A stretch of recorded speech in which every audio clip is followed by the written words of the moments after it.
Hello, Ilmanian. Good to see you. Good morning. Good morning. Welcome back.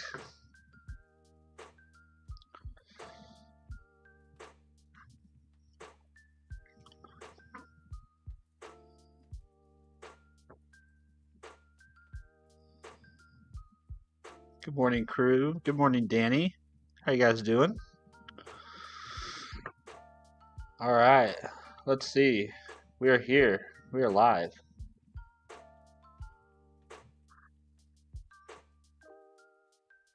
All right.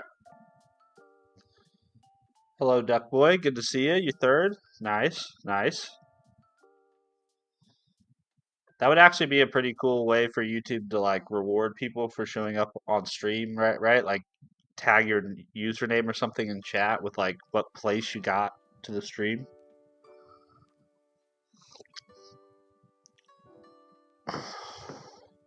Hello, Stiff Skier. How are you? Yes, we're gonna rust it up today. Rusting it up. We're gonna try to make some. We're probably not gonna do any rustlings today. I think. I think we're just gonna focus on advancing that app of mine.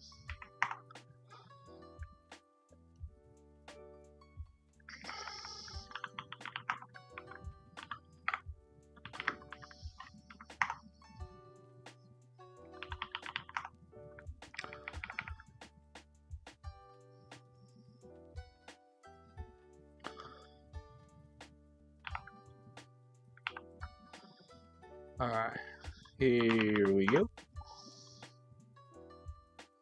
Have you seen the message I sent in the coding channel? No, I haven't. I haven't looked in Discord. Well, at least since last night. Let me see. 1 second. Oh boy, big yawn. Big yawn.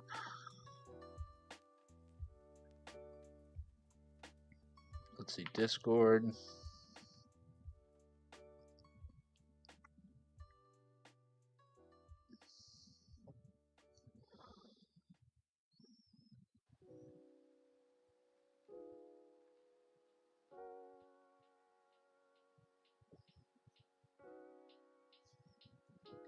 Just kidding, I had to say it.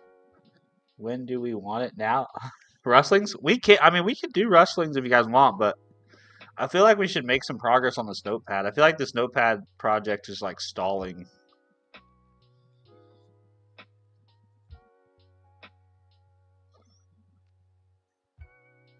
All right, coding channel. Let me see. Good morning, Oblivion. Good to see you. Oh, you had an emergency? Sorry, dude. That is no fun. Emergencies are no fun at all.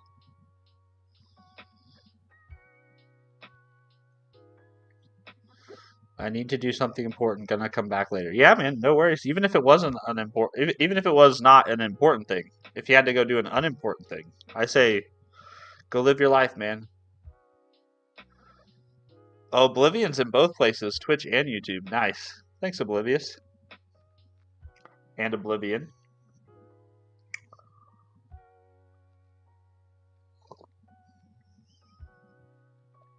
Stiff scare. For me, it's nice because now it's 11:20 a.m. Nice. Well, this works out good for you. Our time zones are well coordinated.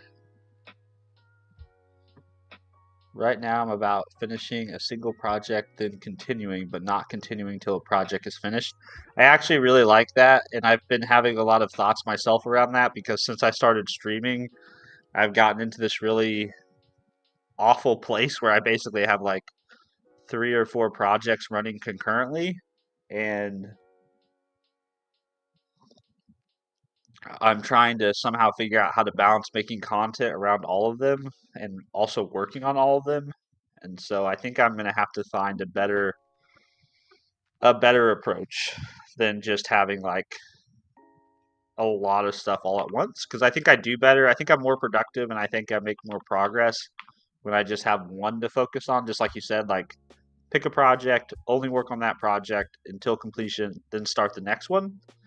Um, I mean, maybe that's not like a hard fast rule, but I do think that's probably the better way to go about it.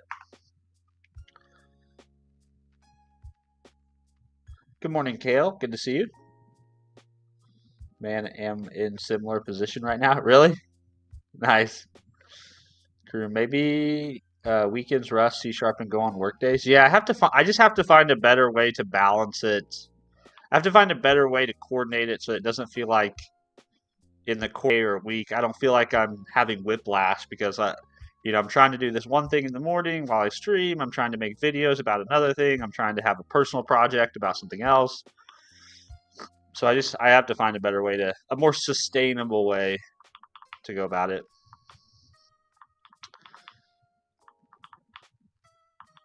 All right. So the first thing we're going to do today is we're going to finish refactoring the keybinds. That's the first thing. Keybinds come first. And I think what we said was we should also probably think about how to do this in such a way that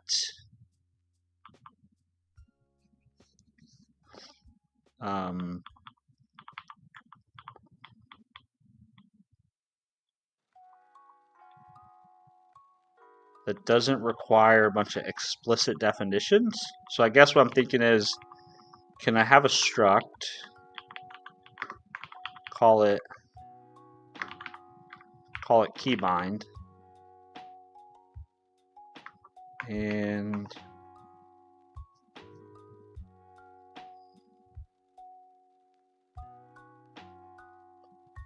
let's see, can I have a struct called keybind, and can I define character, maybe?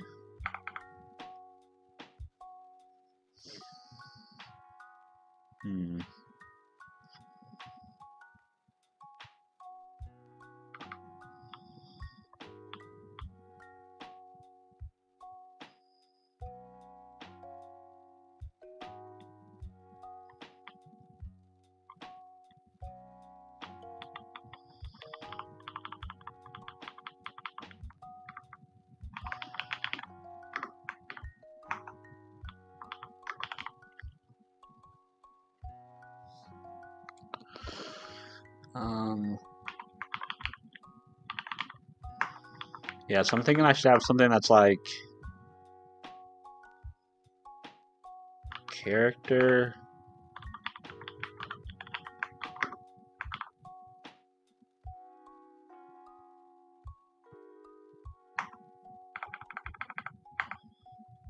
just going to be keyboard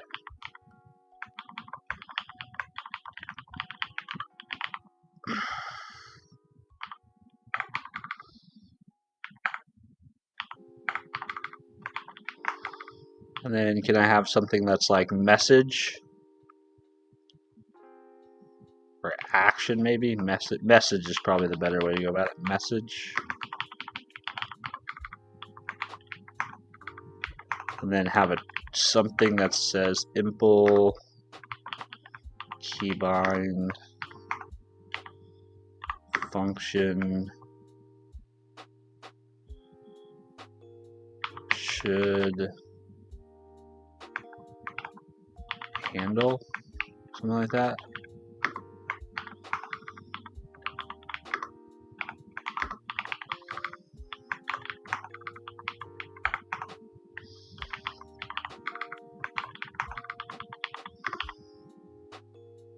Cannot find type keybind in the scope. A struct with a similar name.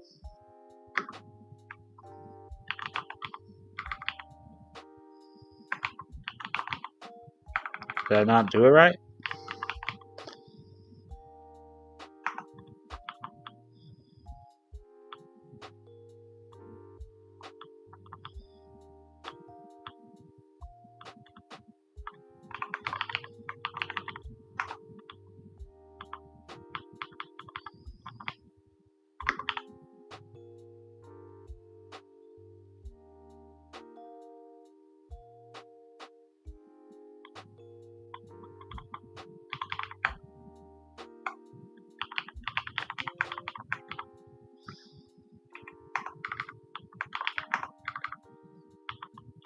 Okay.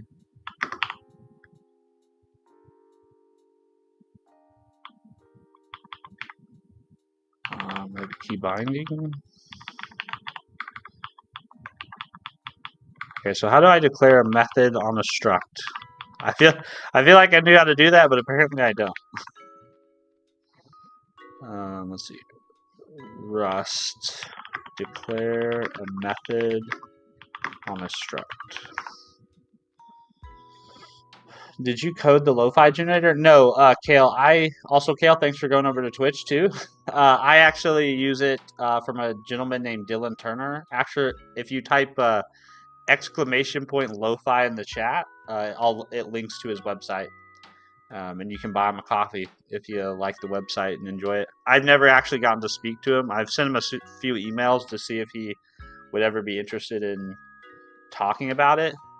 It took me like a good 6 months to track down who built it because he doesn't credit himself on the website. Like, you can't really see that he's responsible for it anywhere. But eventually I tracked him down. But it's a very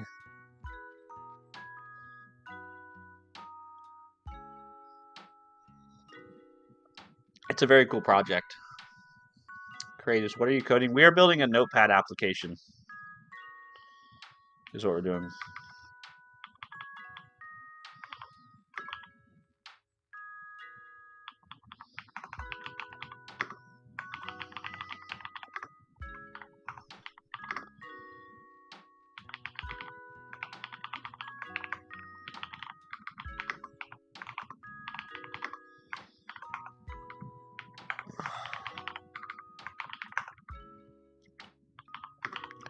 So why can't I do that? Method in this implementation, dead code. Oh no, I can't do that. It's just telling me that like you never use this thing. That's fine. So I guess I want to do something like I did up here. So on my actions, I have a static member called all, like this, and I guess I want to give that a static lifetime. And I just want to fill it up with everything, all the key bindings I have.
So this character is going to be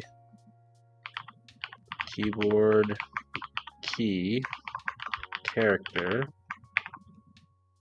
o dot into,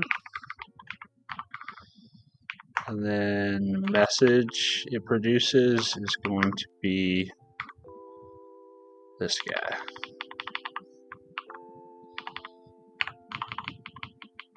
I think.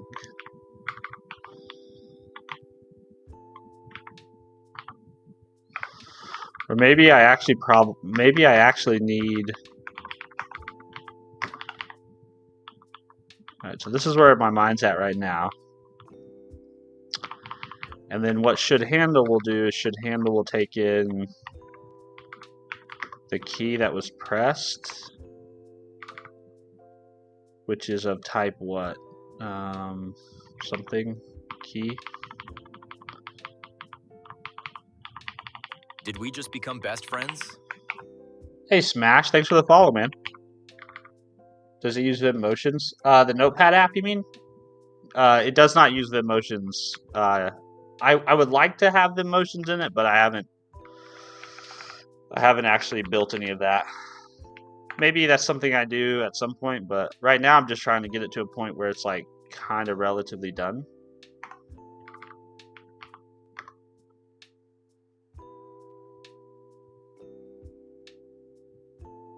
Let's see, key pressed, and then what else do we need to check? The modifiers, I think. Modifiers.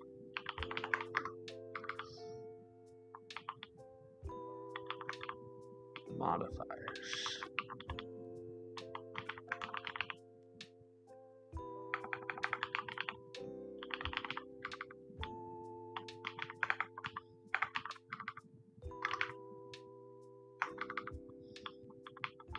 And then my idea is then I can just do something like this where we take basically this similar logic that we had here,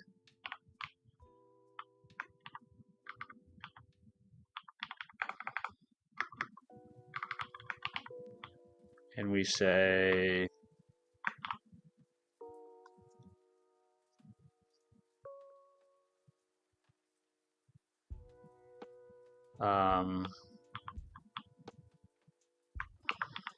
if key press equals self dot, I don't know why I called that character. I should probably call it key.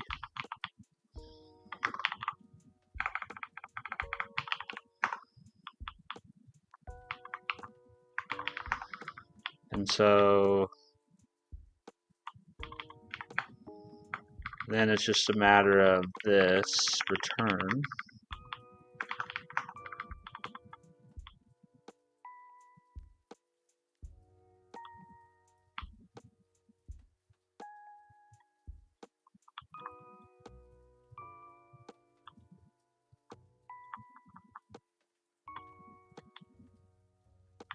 Or maybe what we do is instead we do something like this where we say if that, and we change this to be option message, and then we say else would be self.message. Otherwise we do none.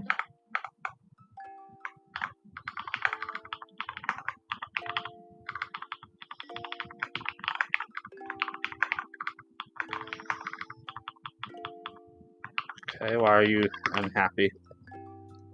Cannot call non-const method in constants. Calls in constants are limited to constant functions, tuples, and tuple variants.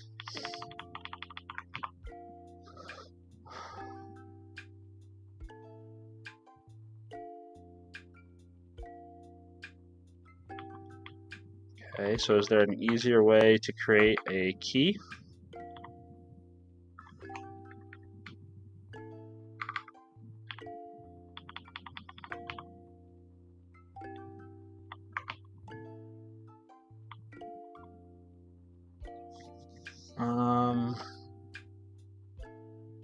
Don't know.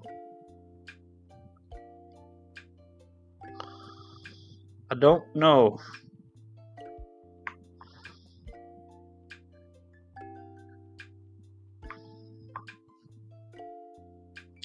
That's me on Twitch. Smashed. Oh, thanks, Big J's Faith, for going over to Twitch and following me there. That's super nice of you. Appreciate you. Good morning, you mixed dev. Sorry I missed your message. Stiff Skier. Today I gotta focus. I just came to say hello. Any Rust help you need? I'll be on Discord. Ping me.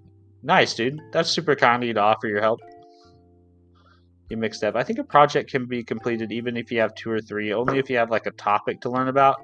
Yeah, that's fair. It's just I don't know.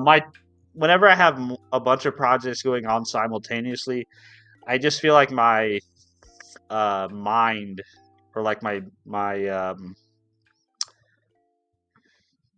mental energy is like super fractured, right? Like it's like I'm thinking about way too many things all the time. Let's see what am I looking up? Heist.rs. latest release key.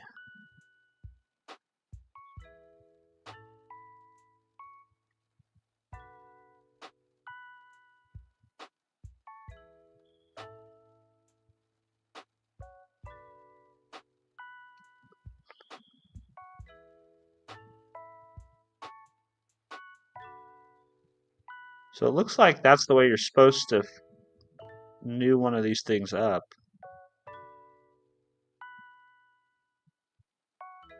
But I'm not gonna, it looks like I'm not gonna be able to do that in a constant.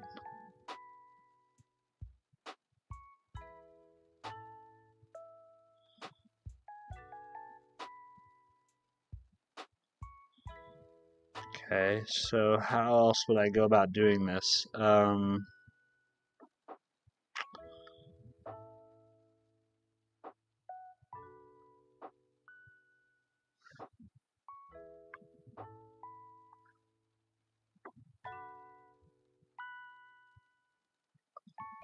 Let's see, how can I...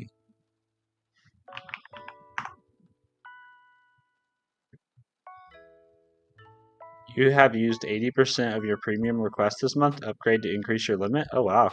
I don't think I've ever gotten that warning before. Sorry, Copilot.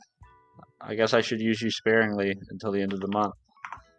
I guess I've been asking a lot of questions. Let's see.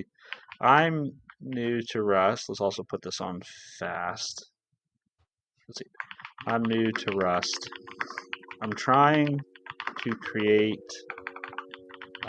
a constant list of key bindings, which are structs in my app. I'd like to have a static member. I'd like to have a static member on the struct that contains all of the key bindings I've defined. Here's an example. Not sure how to go about doing this, so hopefully Gemini does.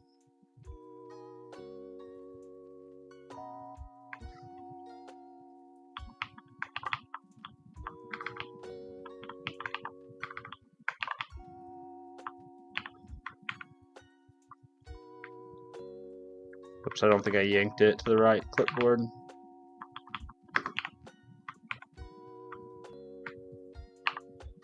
Okay. I'm gonna remove this function so it doesn't. I don't really want it to care about that.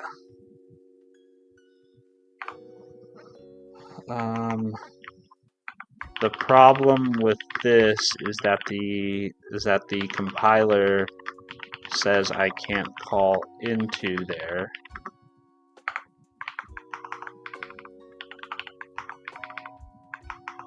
What is the right... Excuse me. Ugh. What is the right way to do this in Rust then? I'm a noob, so explain simply and concisely. Keep it simple, stupid. What's it? So what is the error we're getting here? Well, we are getting this error.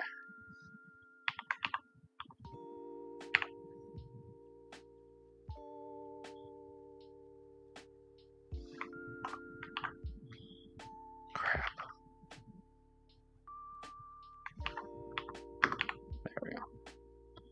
I always do that. I like being able to.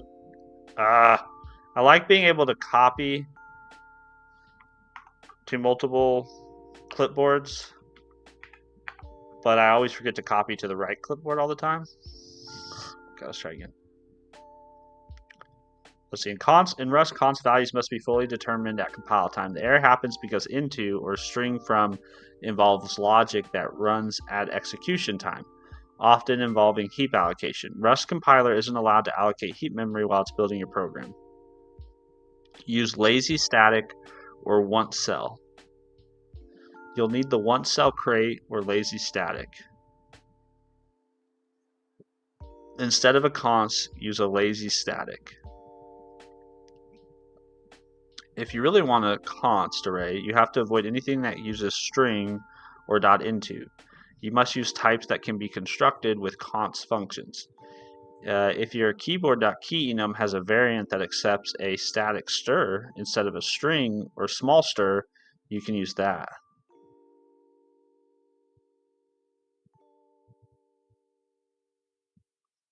Yeah, I don't think I can do that.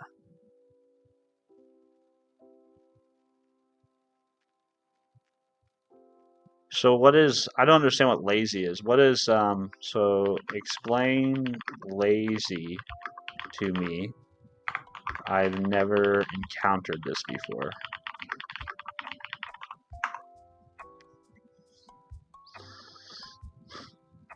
No. I know what lazy initialization is. I'm asking about in the context of Rust. Must be finished before the program even starts. No complex logic allowed. Allows you to define a static variable that can contain complex data because the actual work happens during runtime, but only once. How it works under the hood. When you use something like once cell sync lazy, the following sequence. No, I don't want to bring in a separate crate for this. Let's see. I don't want to bring in a separate crate. Forget about associating a static member with the struct. How can I just create a list at the top of my top in the global scope of keybinds? That's all I want to do. I just want to have a list of keybinds that I define in one place.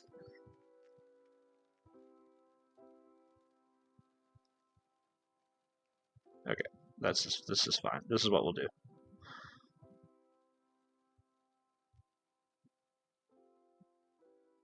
If you're determined to use the global const, you must change your key binding struct to use types that don't allocate. This means using static stir instead of string. Oh, I kind of like that idea, right? Let's try that. So basically what it's saying then is instead of doing that here, we would make this a string.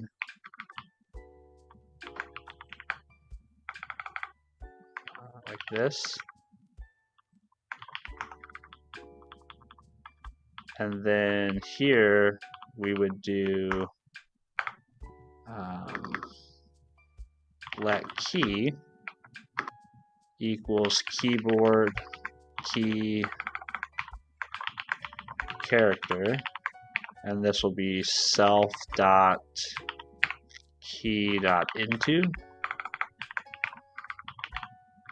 and then here we do key.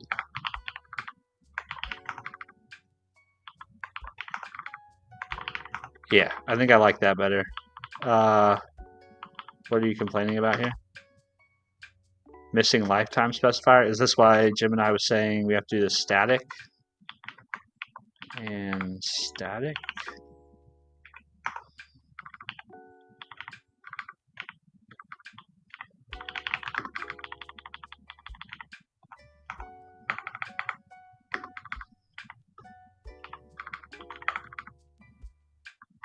How do I define that? Ampersand star. All right, we probably should ask about that, shouldn't we? I don't really know how to explain that. Let's see. Explain the ampersand static syntax. Hey, Sukar, good to see you. What's up, Butterscotch? Long time no see, man. It's been a long time. Good morning, Stefan. Man, it's been a long time, Butterscotch. I hope you're doing well. Hope life is treating you good. Yeah, we're doing Rust. I kind of got peer pressured into it by Oblivious and Bob. But we're doing it. I'm trying to get this project, though, to a completion point because I'd really like to move on to one of my big projects for 2026. and I'd really like to work on that during stream time. Ruzel, hey, what resources can you recommend for Rust? So obviously I'm using AI, right? Obviously I'm using LLMs to help explain stuff. I'm using LLMs quite a bit whenever I know what it is I want to do, but I don't know how to express that in Rust. That's been pretty helpful. But the formal resources I've been using are the Rust programming language book. Rust programming language book. And I've linked these in the description, but I'll link them again there in chat for you. And then I've been using Rustlings. These are the two things that I've been using. And then obviously I've been trying to build a project too at the same time. So the project is like a helpful way for me to explore the language and figure out what I do kind of know and what I don't kind of know. And it gives me concrete examples that force me to go and have to ask questions about the language and the syntax, which is good. But then we've also spent some time just like formally going through these exercises, which has also been worthwhile. Let's see, what was your name? At Ruzul. Also, good morning. How are you doing? So this is the book, and then at Ruzel, and this is the Rustlings. The Rustlings exercises is actually very cool. Whoever spent the time to put that together and maintain it is a very cool project. So that one I would definitely recommend. That was something chat put me onto, was Rustlings.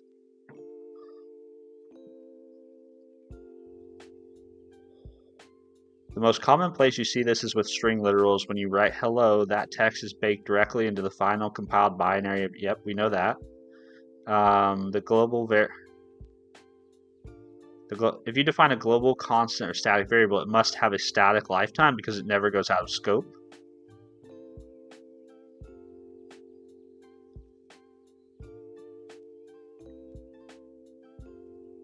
Does static mean the variable is immutable? Usually yes, but not strictly. It refers to time, not permission. It just means the memory address it points to will remain valid as long as the CPU is running your code.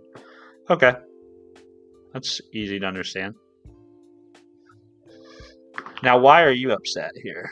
Cannot move out self.message, which is behind a shared reference. Move occurs because self.message has type message, which does not implement the copy trait. Okay. Consider cloning the value if performance cost is acceptable. So I guess the question is, if I return a reference to if I return this, or sorry, if I return an option that has a reference to a message,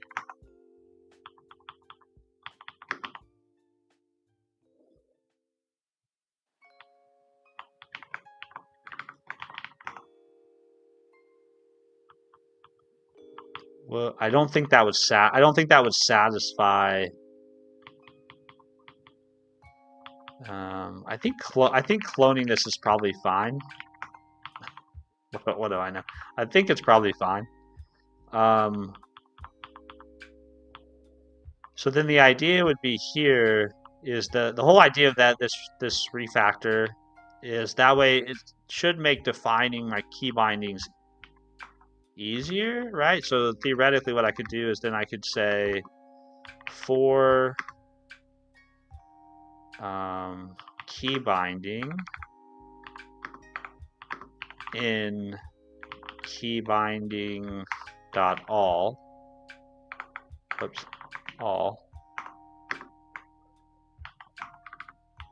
and then we basically say if VB dot should handle, in which we pass the modifier and the key.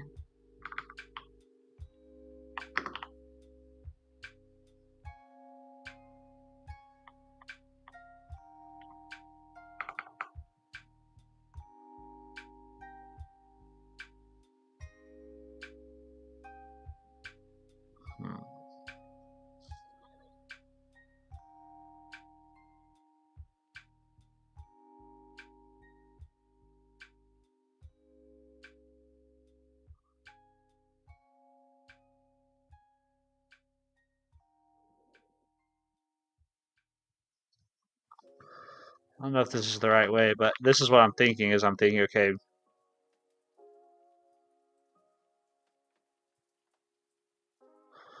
I only want to execute one of these.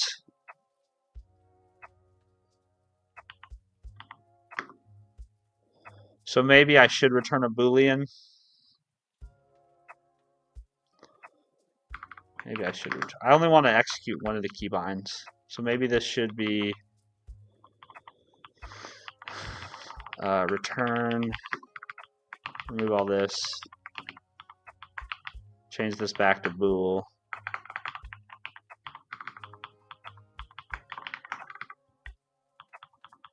And then go down here and say, okay, if should handle, and then we just return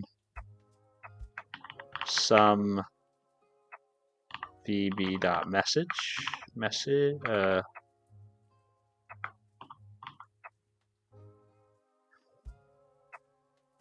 How come I can't get access to the message?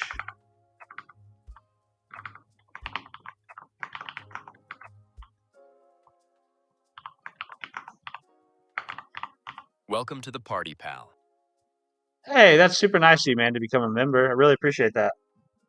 It's very, very kind of you. It's more than I deserve. So why can't I access the message property on the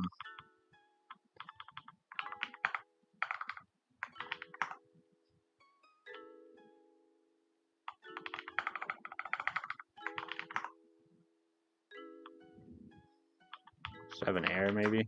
VB dot. There we go. Yeah, an error. And this should be sum.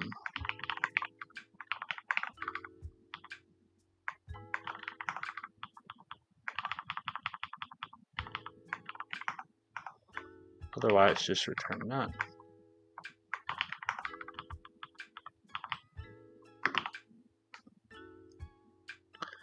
Expected, found option message, mismatch type, expected unit type.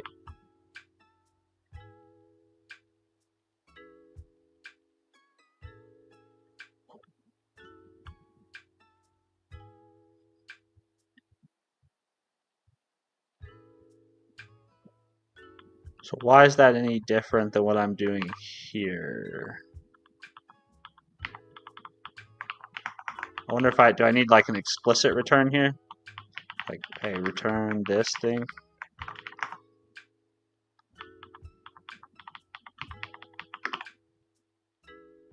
Use of moved value. Oh, I don't need to move it. I also don't need to move it here either.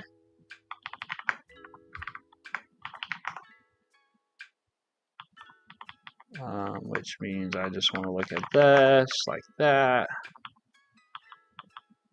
Now you're getting angry because why?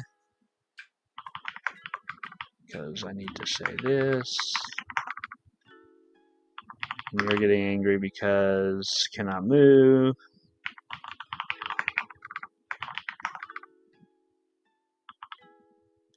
Okay, I think everyone's happy now. So yeah, so let's see if that still works the same way it did before. Let's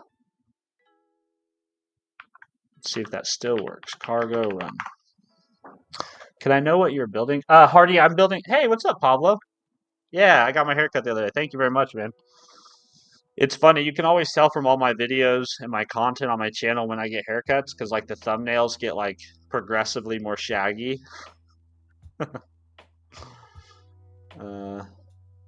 Oh, whoops. I forgot to update the doing message. Hold on, doing. Let's see. Learning how to be a rustacean. Rustacean? Is how you spell rustacean?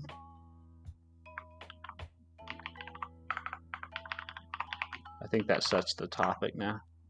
Yeah, there we go. Is how you spell rustacean? Did I spell that right?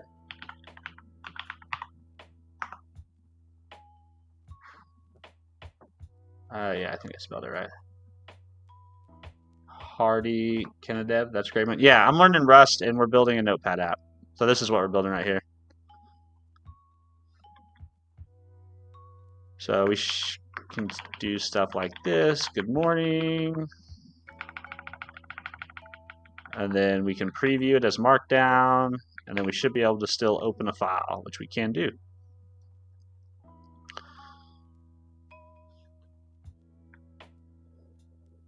Then we should be able to toggle out of here. We can even put code in here because this is just Markdown, or the Markdown previewer supports that. So say hello.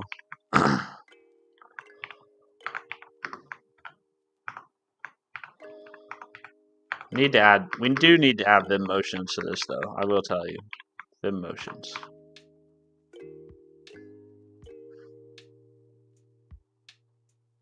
Yeah, it's pretty cool, I think. It's still very rough, but it works. All right, so we have a way now to define our keybinds in like a common way. And hopefully that will make it a little bit easier to translate them.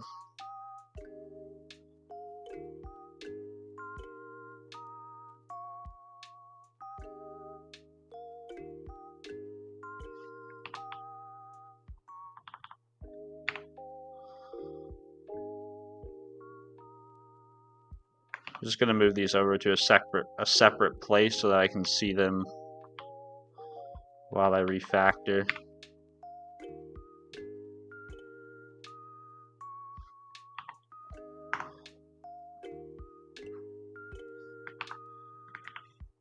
Whoops.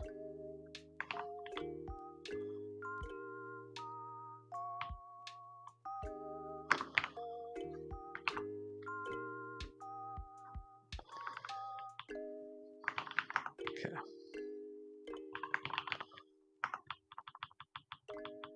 All right, now we need to just keep on doing this for a little while. So we're going to have key equals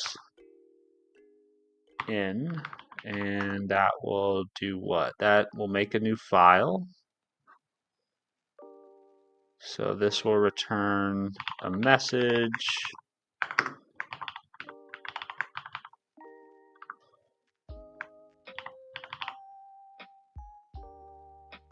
File action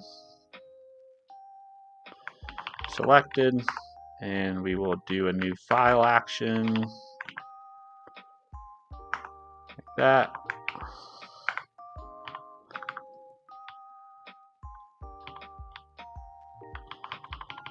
This will be a key binding. I guess I could also probably implement like a from method or something, right? But I think I'll just have a nice long list of key bindings.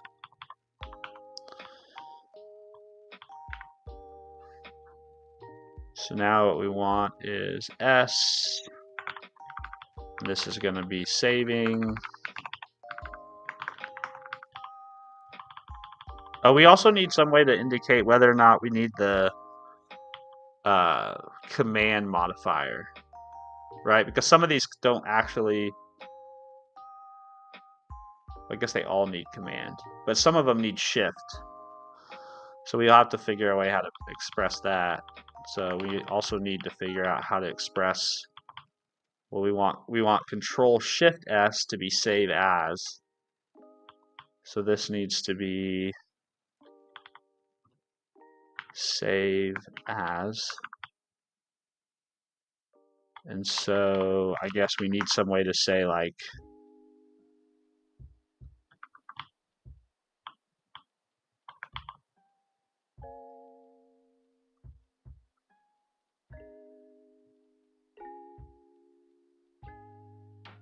I wonder if modifiers has a way to like create an instance of modifiers.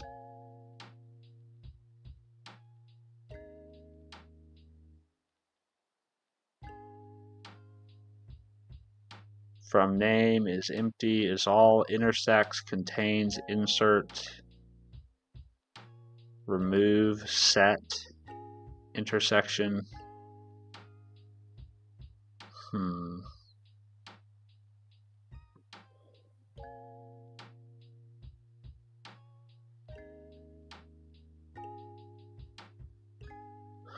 Maybe really what our key binding should define is a function and not properties, maybe? I don't know. Goku, what are you currently working on? Work on trying to build a notepad app in Rust as a way to learn Rust. So that's what we're doing. So we're basically trying to recreate the Notepad application. If you're familiar with Windows, Windows has this built-in. What happened to my lo-fi? Oh, there it is. Windows has like a built-in Notepad app, and so I thought it would be a fun project to try to recreate that using Rust, just as a way to learn it.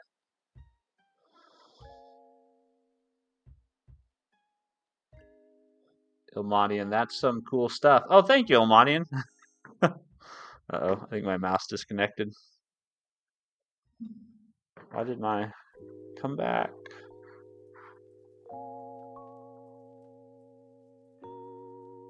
That's so weird. My Bluetooth mouse just like,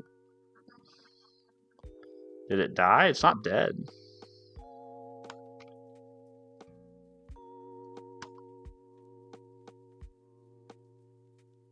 Huh. That's weird. There we go. That's weird. That's the Windows problems, I guess. What are you gonna do? How many lines is that? You mean in here in this file? It's way too many.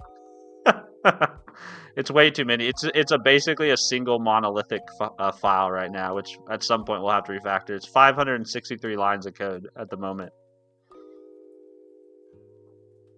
I usually express key bindings as arrays of keys instead. Something that is true or false if triggered. Exactly. So basically, Pablo, that's what I'm trying to do. Is I'm trying to express key bindings in a way that I can make a list of them and then just iterate over that list.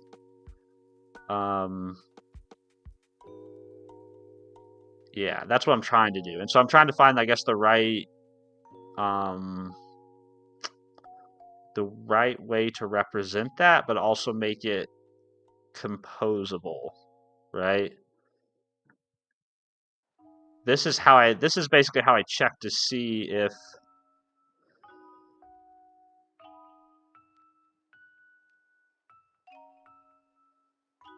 I wonder if modifiers has a better method that's more generic, right? Like, what if instead of asking if specific modifiers are set, can I ask, like, do you contain specific? Oh, there we go. Contains and then modifiers. Whether all set bits in a source flag's value are also set in a target flag. I think that's what I want, right? Yeah.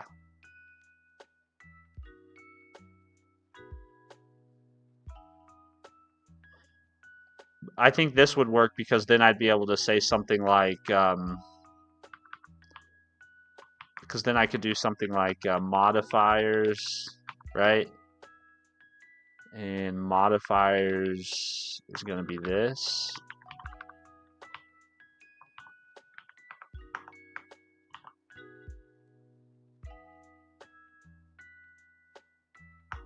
Now the question is, how do I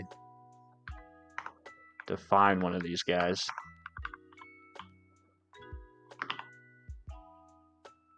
Missing struct fields. No code action. Okay. So how do I...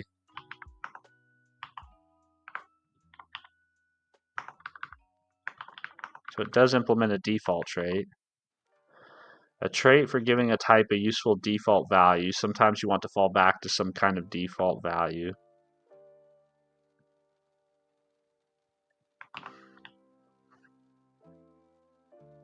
This is where I'm going to have to go read the source code.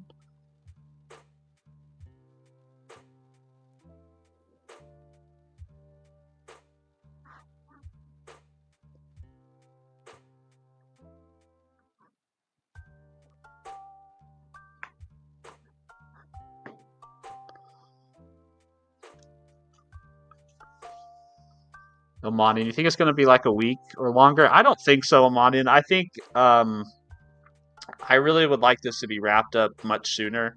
So I might make some time to work on this during the this weekend and really hack away at it off stream a little bit.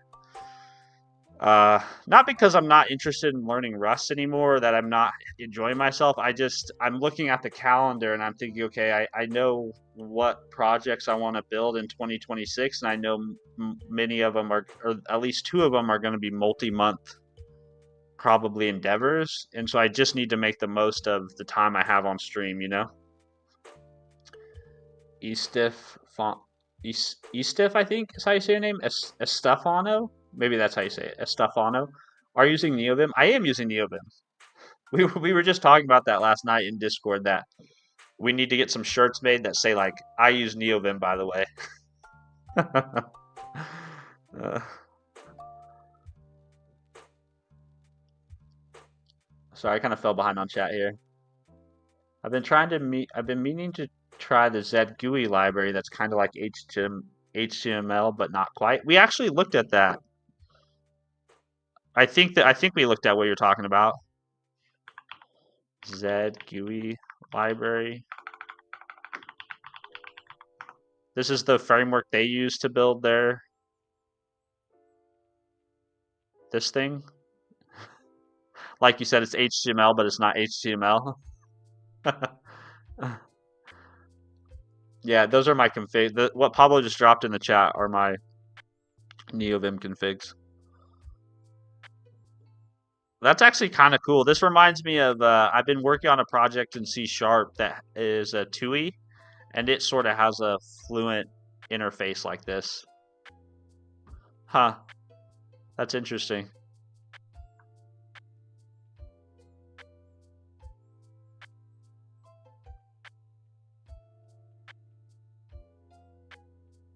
I kind of wish I would have found this. I kind of wish I would have found this framework before I found Iced.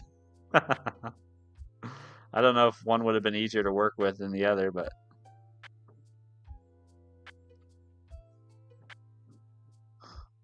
are you going to learn a new language after Rust? I don't think so. I think I'm honestly at a place where I've spent so much time in the last 3 months just learning languages. Like, I learned Go, and then we spent all December just basically pummeling Advent of Code with Go. And then now I've spent a big majority of January learning Rust, that I'm kind of ready to get out of like pure learn new stuff mode and into like let's build some new stuff mode. So I think this will be, at least for the time being. I mean, that could obviously change in like a week. You know, I might find an article or watch some video, and then the next morning, you know, you you find me trying to learn some new language. But there's so much to learn and so many things I want to do, but there's only so much time in the day that I can devote to any of it. So I have to at least be somewhat focused, right, about how I allocate that time. Pablo the Builder pattern. This is too green. Bleeding edge of Rust. It's used in Z. That's pretty much it. Ah, fair enough. That's probably a good. I don't know how much less green Iced is, but it's what we've got for now. Let's see, from name.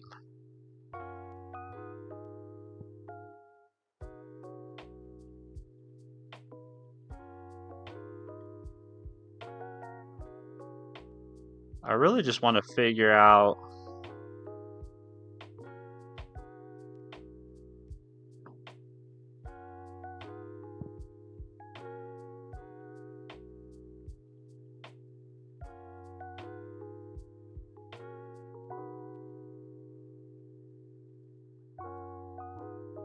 Maybe I can use the const.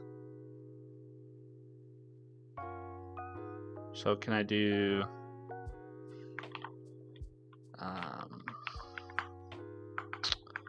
modifiers? None.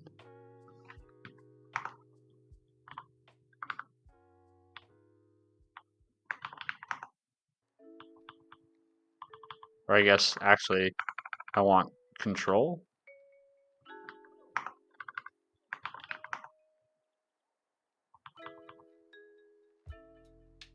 Okay, but then how do I express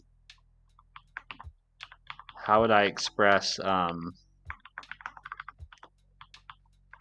it. How would I express multiple? Excuse me. This is where I think Copilot's probably the best resource to figure this out, because I just don't understand how to work with the Rust, or not the Rust, but the iced API. So this would be contains self dot modifiers.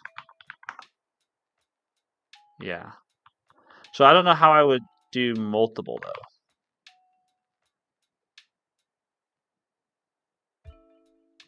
Can I do something like this where it's like modifiers? This is how I would. This is kind of how this would work in C#, I think. Modifiers dot control. Nope, that doesn't work like that. Cannot call non-const operators in constants. Calls in constants are limited to constant functions, tuple structs, and tuple variants. All right.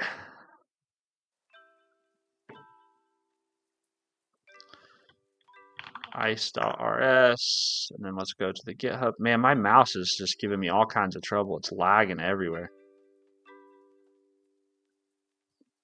I wonder if there's some sort of like interference between my computer and the mouse. I don't know what that would be. Oh, whoops, I realized I'm still chatting. My bad. I forgot to change the screen. My bad. My bad. Well, I guess, hold on. I'm going to leave this on chatting because I'm going to eat an orange really quick. Iced exists since Rust. It's a bit more... Oh, wow, I didn't realize that. That's funny. It's funny that it's existed since Rust existed, but it still claims it's experimental software. It's built on Elm architecture, right? Yes, it is. Yep. You have a state that you update, then your view renders that, emits events, then your update receives it. Yep, exactly. You know all about this. You know exactly what we're doing.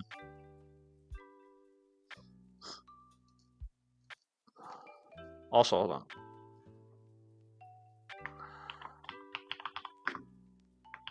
I'm trying to become a Rustacean by building a notepad app in Rust.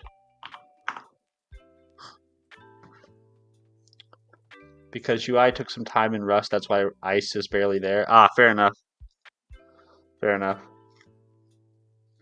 Yeah, if I'll be honest with you, it kind of feels like Rust has lost a little bit of steam in terms of like adoption and popularity from a outsider perspective. It seemed like we were all really excited about it, or like the developer community was very excited about it. And then there was a bunch of drama around Rust, or at least the Rust Foundation or something. And then a bunch of people kind of like didn't like it anymore. There were pages for Are We UI yet and Are We Game Dev yet? That's funny.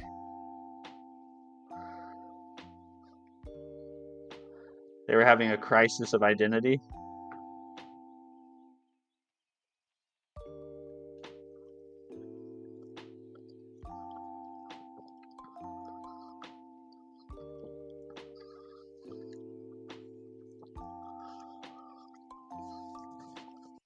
Odd take, but using Rust with Godot is likely going to stay the best GUI package possible. Really?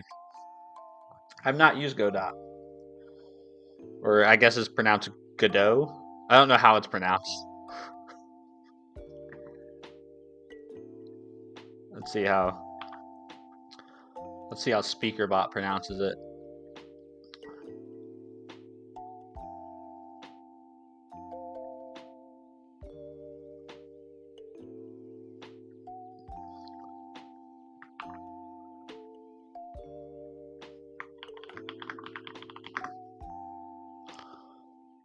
It is called Godot. Godot. Okay. Godot. I don't know if that's right, but Godot. Oh, there. Hey, what's up, Kurt? Good to see you, man. How you doing? Thank you for correcting me. Godot. Nope, it's not at all right.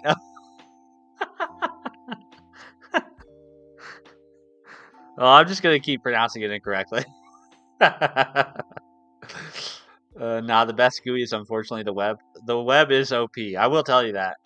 I've been building this desktop application in Rust, and I've been trying to build a TUI in C Sharp, and god damn it is like the web is like I don't know. Every interface should just be built on web technologies. that's that's my conclusion. Pablo, we ignore the activism. That's the way to go.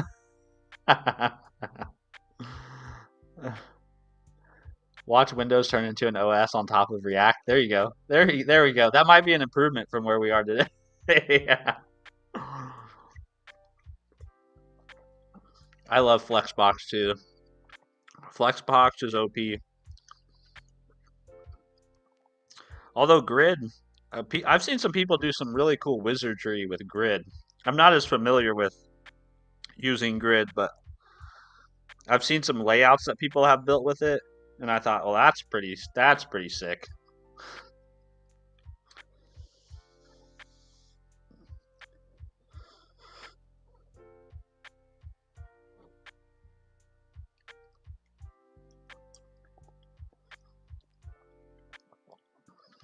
Yeah, Kirk, I do like Blazor. Yeah, I like Blazor for sure. I think I like Blazor server the most of all the different flavors. I guess now in .NET 8 or .NET 9, they kind of unified all the Blazor things into one thing, I guess, but or tried to at least they tried to bring like all the different rendering models of Blazor into kind of one uniform thing that you can then opt in and out of different rendering modes, like on an application level, on a page level, on a component level.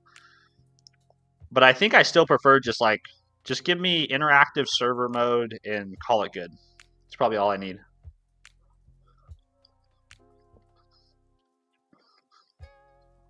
Good morning, 199. Good to see you.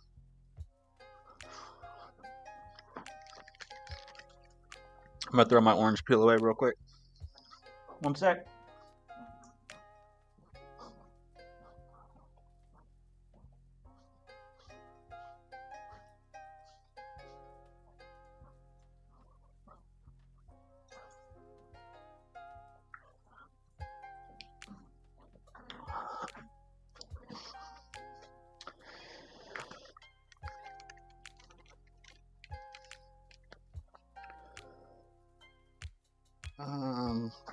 Yeah, okay. I think we're square.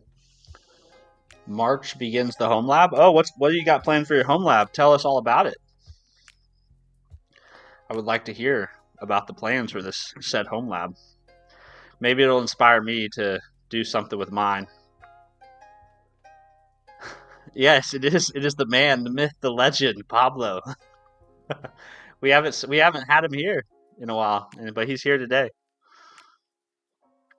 which makes it a good day. W stream, W stream. Do you like Linux or Windows more? I don't think I've used a Linux desktop environment enough to have an opinion, like a really strong opinion on Linux. Uh, I really so in terms of like preference for OSs, I really don't care, honestly. Like I was a Mac person for forever, and then I switched over to Windows, and I've been on Windows now for almost a decade.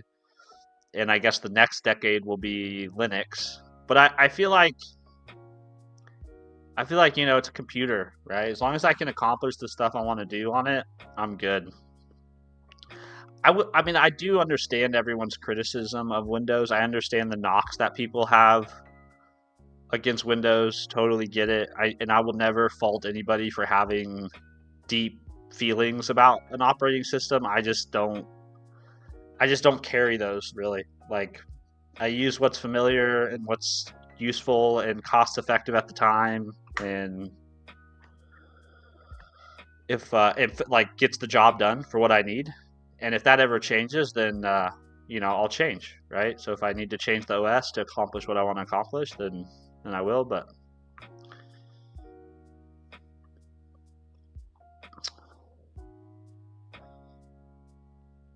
are you running NeoVim on WSL? No, I just have NeoVim installed on Windows. Yeah, I don't really do much with WSL aside from like I might test some scripts. I might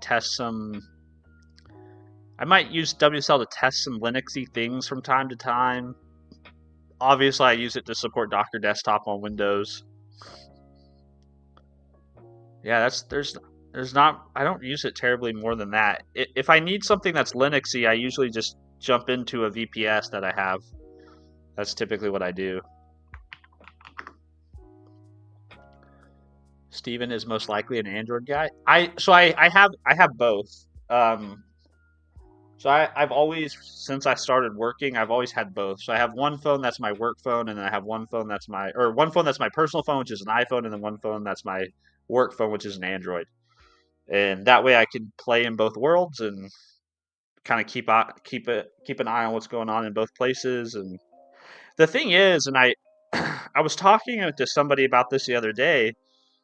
The thing is, like the OSs just have become less and less relevant because so much of our experiences are facilitated through the apps.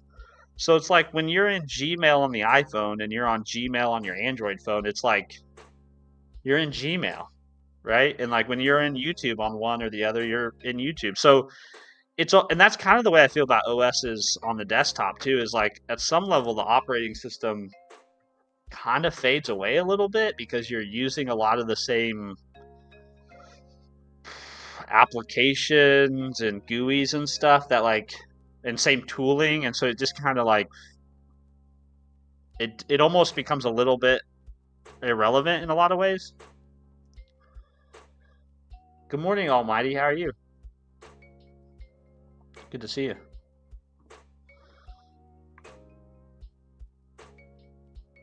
The issue with Linux is that at some point you need to go lower and you'll need Google Stack Overflow to avoid the mess.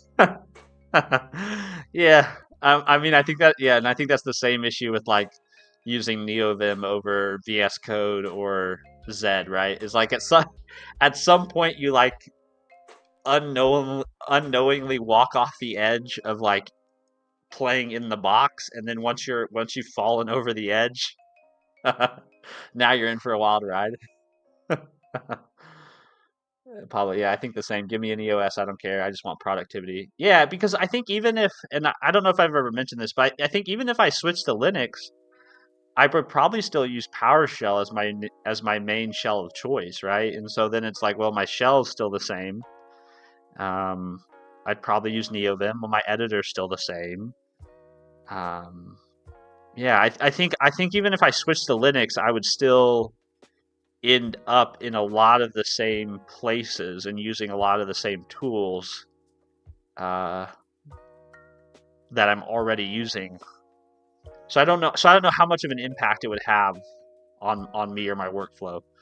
I'm guessing there would probably be some compatibility issues at some point, but I don't know. We'll do it for the fun of it, though. It'll be a good time.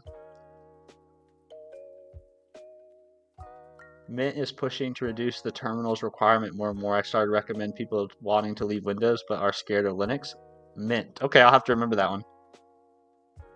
macOS has been the smoothest so far, but because everyone in the companies I've worked for use that, I still love macOS to this day. I just can't afford the damn machines, man. I mean, I can afford. I guess I shouldn't say that. I should say I could afford them, but I don't value them at the price point that the company sells it. That's my issue.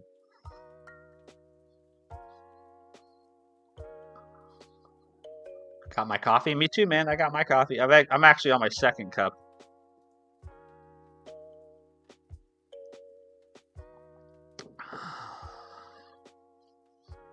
All right. What am I trying to ask this about? I'm trying to figure out a way to define a modifiers struct in one place and then check if another modifiers struct has the same flags. Yeah, same modifier flags set. Can you tell me how would one do this? I've put the iced library that contains the modifiers struct in your context. Please use that to ground your responses. I love this little animation. I would love to figure out how to do that.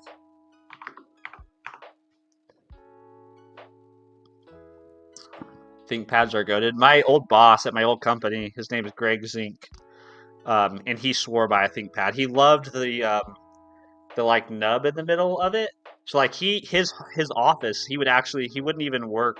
He didn't have an external mouse. He didn't have an external keyboard.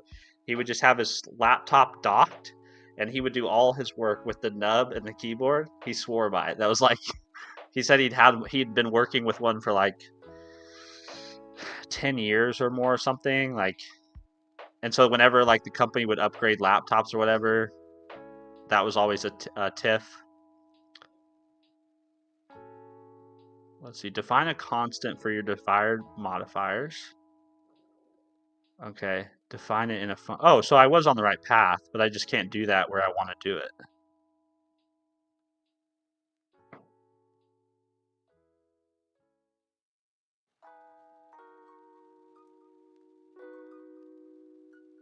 Okay, cool. So I was doing the right thing. I just can't do it here because we're in a constant. So can I do a union?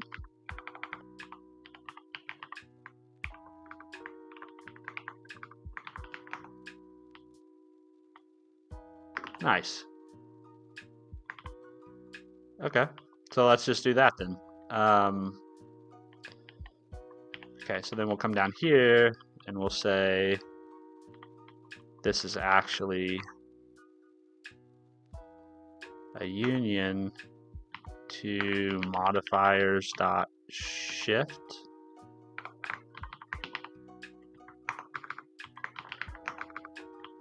Cool.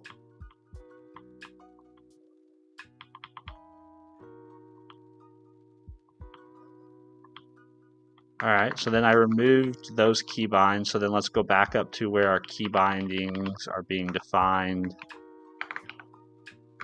Let's see, is open, is new. So let's remove this. So we don't need is new anymore. We don't know is save. We don't need is save as, which means we don't need this guy. We don't need this guy. We don't need these.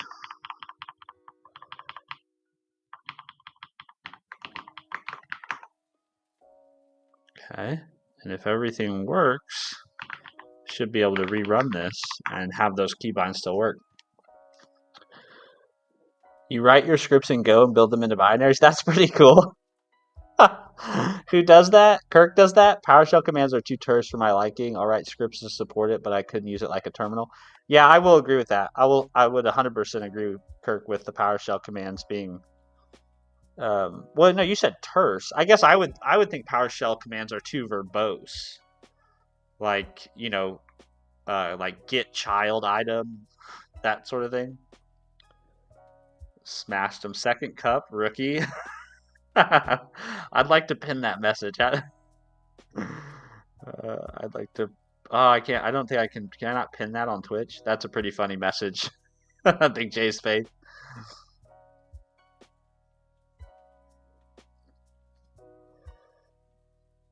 Oh, you meant PowerShell on Linux? Nah, I could never really sully my innocent machines with such a software.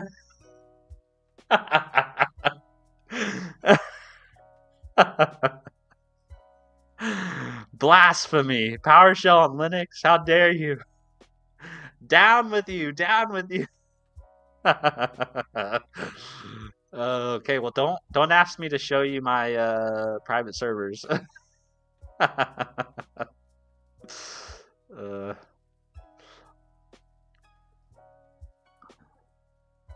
Yeah, like Tersh uses a lot of flowery language just to do simple stuff. It does. It really does, Kirk. And that's what it's funny you say that too because like all the commands I use in PowerShell are all alias. They're all Linux commands that are aliased to their power or their roughly PowerShell equivalents, right? Like I have like ls is aliased, make dir is aliased. So yeah, which is why people are like, "Come on, Steven, just switch over, just embrace the Linux life." Let's see, good. You guys say some funny stuff. Okay, so if I switch into preview mode and then I do Control Shift S, all right, it's working.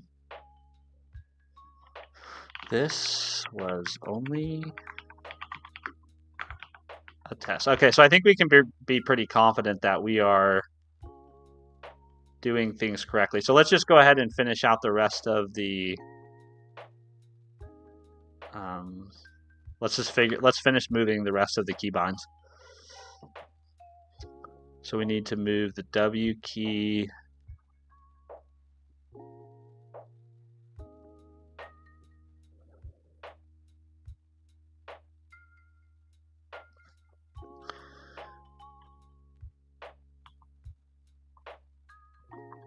O in. Then we need to do.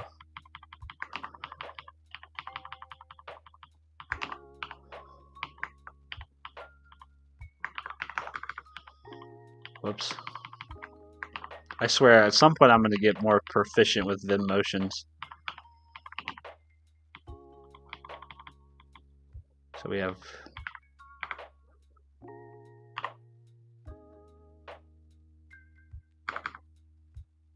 I know, in W.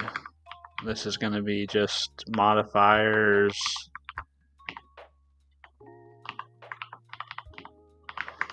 Modifiers, control, and then we do file action close. And this will just be none.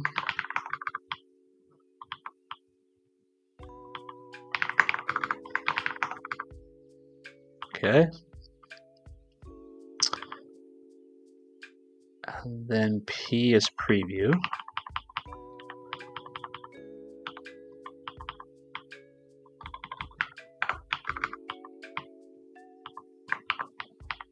This is view action.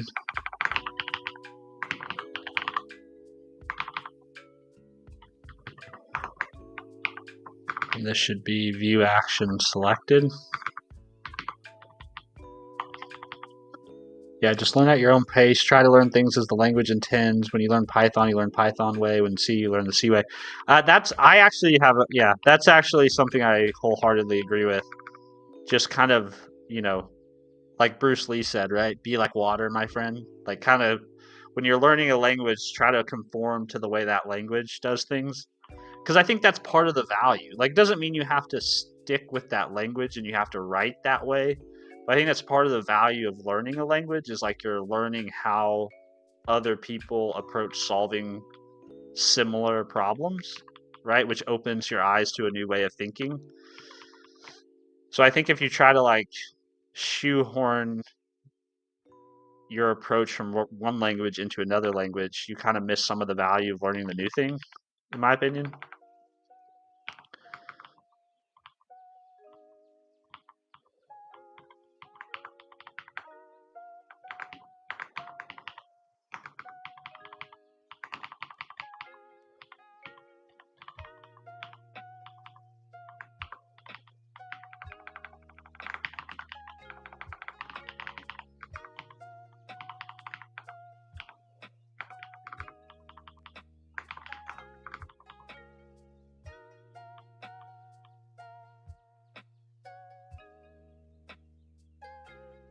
And we have a reset font.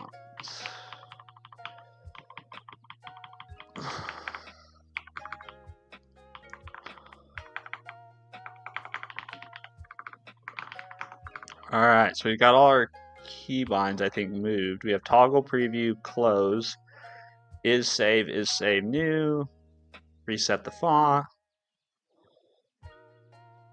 increase the font, decrease the font, is save. Yeah, I think we have all of them. Now let's go back up here. That's such a much cleaner approach than what I was doing. I should have done this from the beginning. I shouldn't have done this. Okay, so it means, I think means we can remove this guy.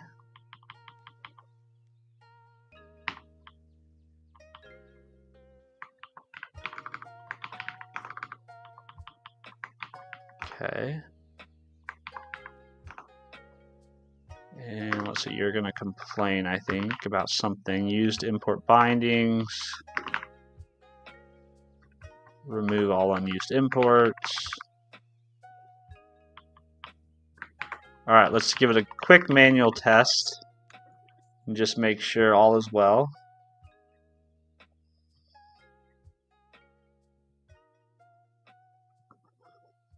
See our studios? What? Hold on. What? You were here and then you left? Okay. See you, man. Have fun at I think that's tutoring, right? When you say tuition, it means tutoring to me.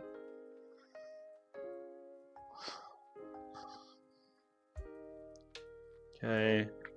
We can preview it. We can close it. We can open it back up. We can toggle in and out of preview mode.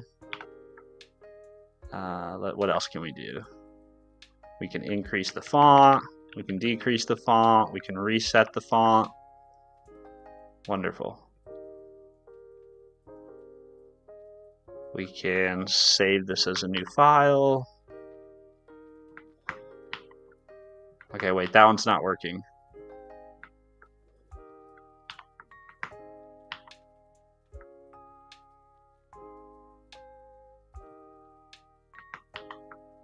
Control-Shift-S doesn't work on an existing file, I think. So Control-New and then Control-Shift-S. Okay, so if we have an existing file and we try to do Control-Save-New, nothing's happening.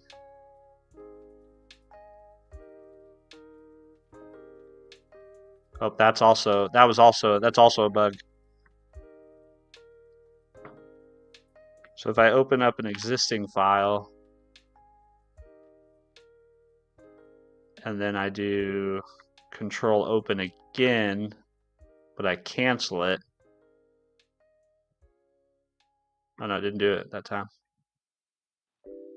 Oh no, File Save As I think does it. If I cancel, then it removes it. Okay, so the first thing I need to figure out is why, if I open existing file like this, and I Control-Shift-S or Shift-Control-S, why doesn't that register?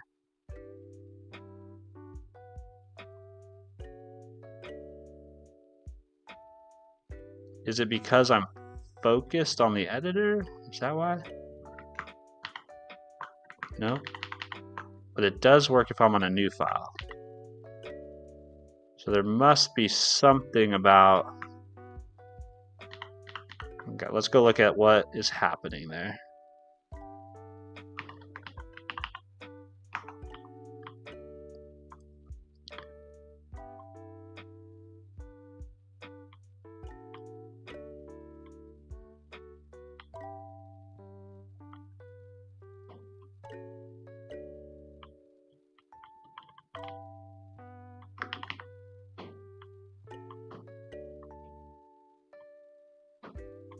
Huh. There's nothing, I mean, there's nothing special going on there.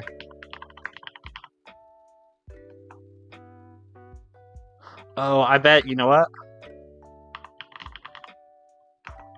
I bet I just didn't change the action that's being dispatched.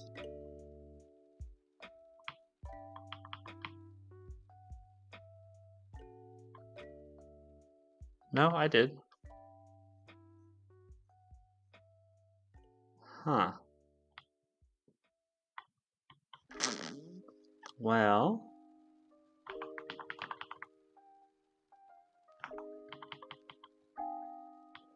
Why?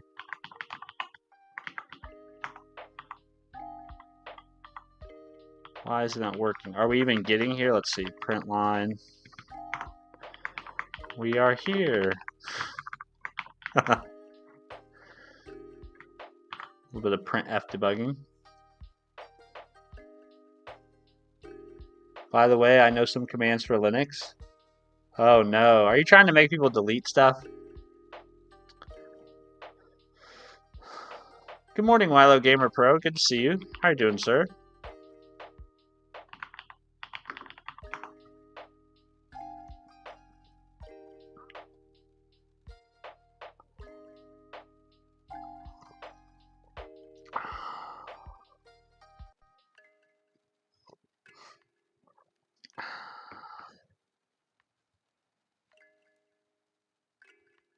What? Oh, yep.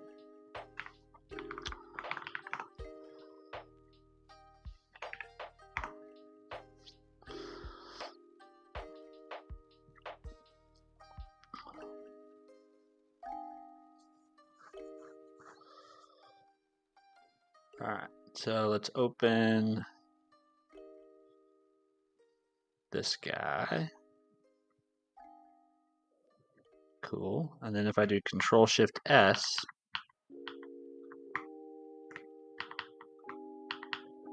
huh. That's odd.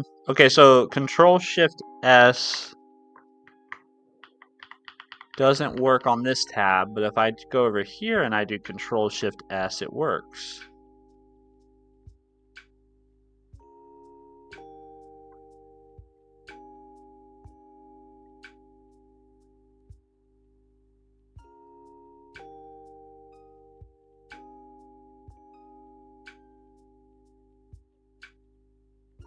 Huh, neither of them printed, though. It's weird.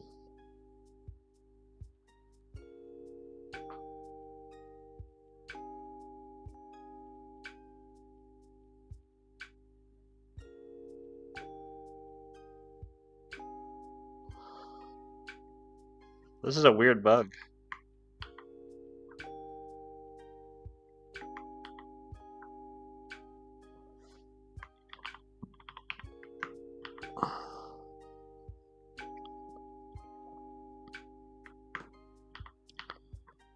Control-Shift-S. But if I do, let's see, File, Save As, that works. So the Save As function works, but it's not...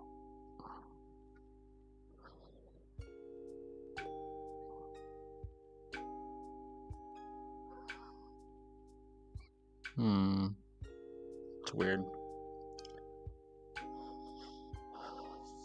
Isn't that a brick to the system and delete the root directory? To improve performance on Linux, remove the French language pack with sudo rm-fr-no per server. Nice haircut. Thank you, Wilo Gamer Pro. I appreciate it, man. Yeah, I went and got a haircut. I usually put that off for a long time, so I start to look kind of shaggy. I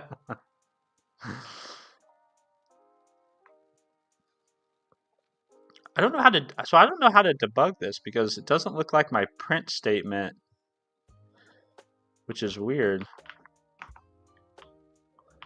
This should be getting hit. Well, I know how to fix the bug though, where it clears out the path.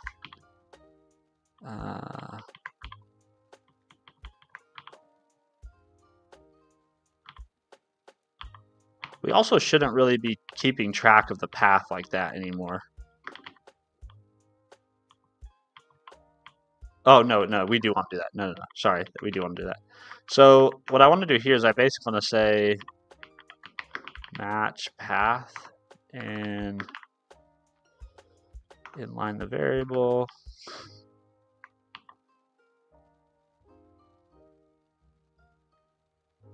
Whoops. No, that's not all. I want to say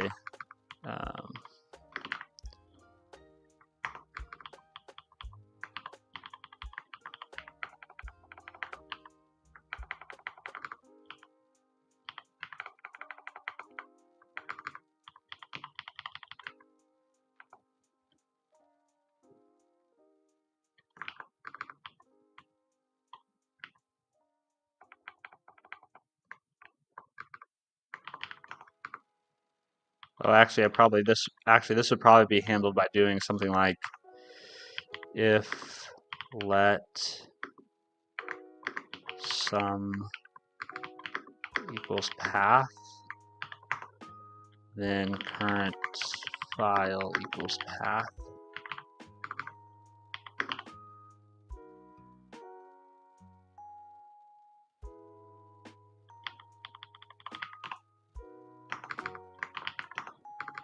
Yeah. So basically, we only want to set the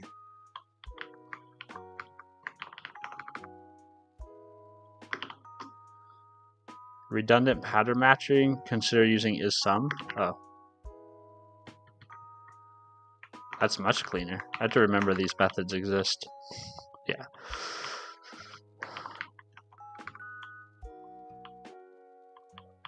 Now that doesn't fix my problem though, because I still have this problem where the keybind doesn't work. Oh, it does work. It just doesn't print.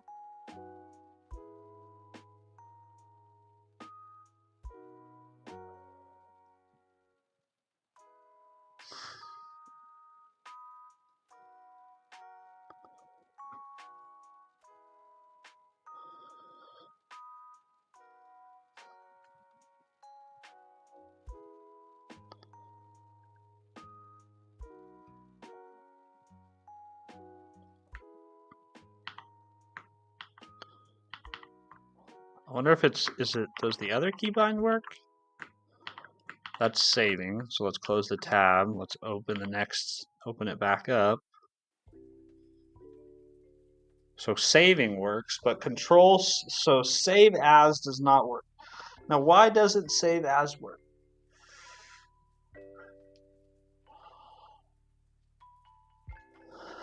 This is frustrating.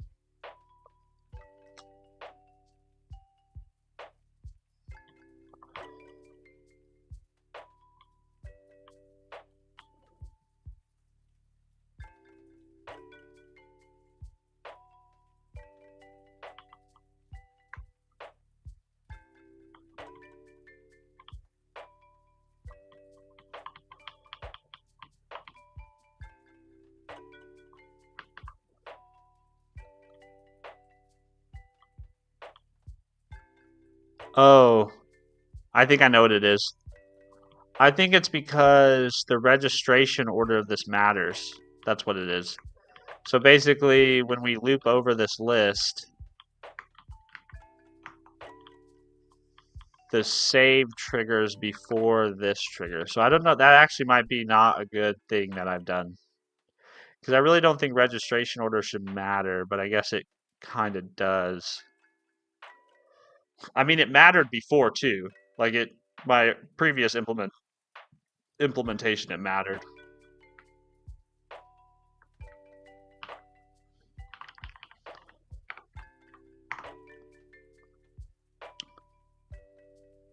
I bet this fixes it. Famous last words.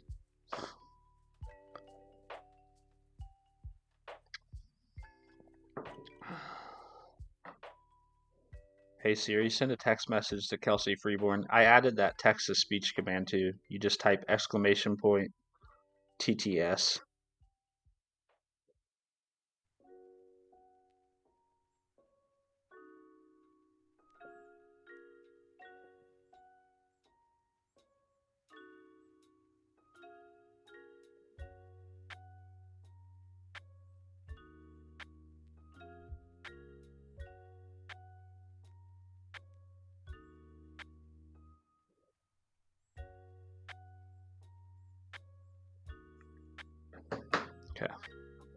let's open the thing up.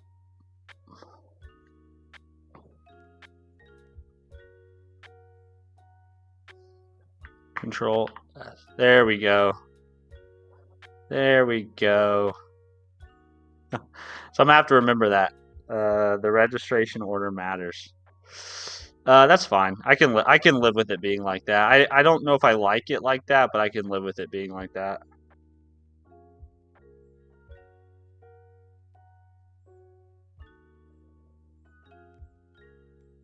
Okay, so we moved the keybinds. That's done. What else?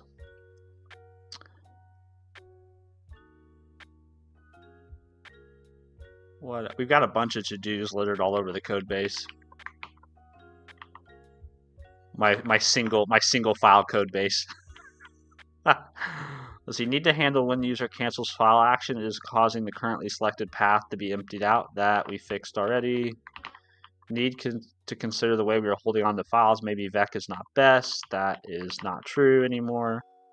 Need to handle having more tabs than can be displayed in the container given its current width. We've already done that. We have a scroller. Need to style the button tab according to which is currently focused in the editor. We have a bunch of styling stuff to do. We already did this. This is a stretch goal. We're not going to do that right now.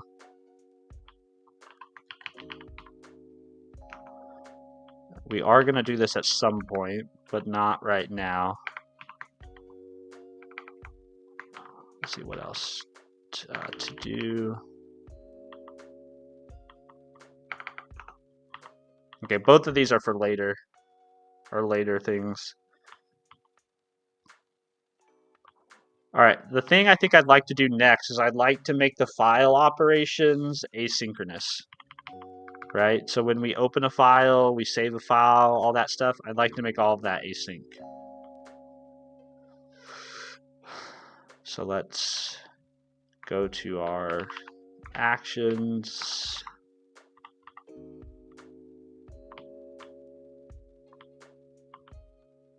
I'm also going to change this. Where are we? Where we want the update method. Okay, so right now,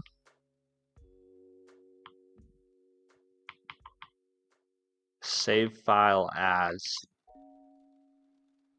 That's a file operation. So we really have, I think, 3 different things where we operate with the file. We have save file, we have save file as, and we have open file, all of which interact with the disk. And we also have the file picker menu.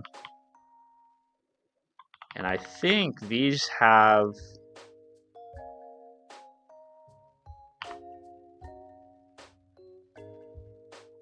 oh, that would be an interesting one.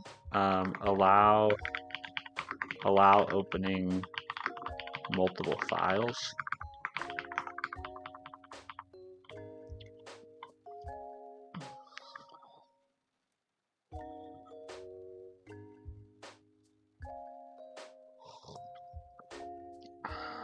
Okay, let's go look at the packages. Let's go look at the packages real quick and just see how we do this. So the first package we're using is called, what was it called? RD or something like that for the file picker. RFD. RFD Rust async.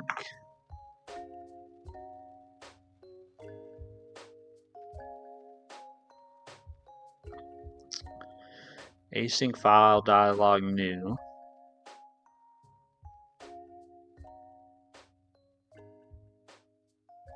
Okay, so how do I do this in? Okay, RFD. Let's start with iced. Iced async.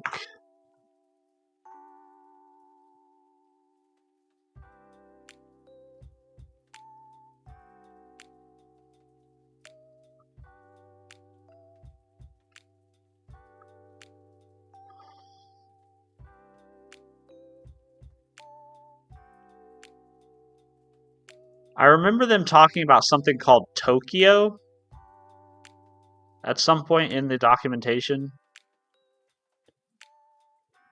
Tokyo? Async.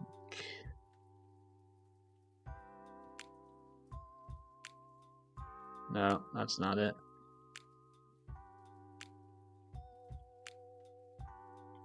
It was I remember it somewhere. Was it in the guide maybe?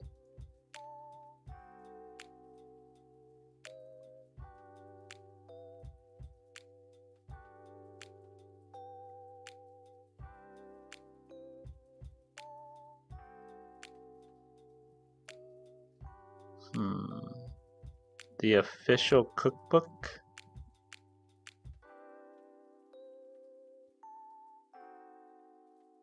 Okay, I guess that's not it. How to do async in iced.rs.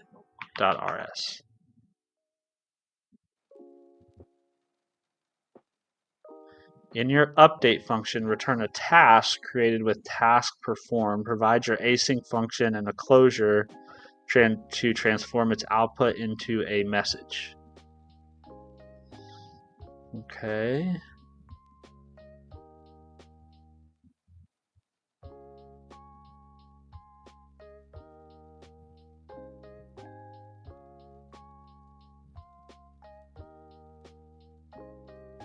So I basically need to do this.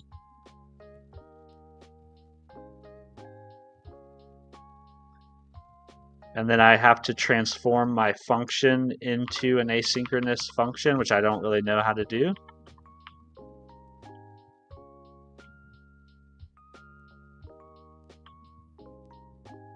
So like, for example, the open file action, I guess we would do something like,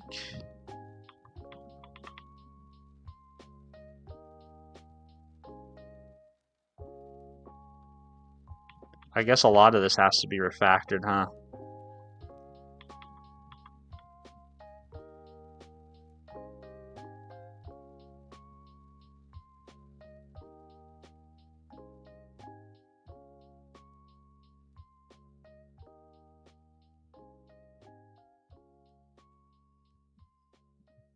Okay.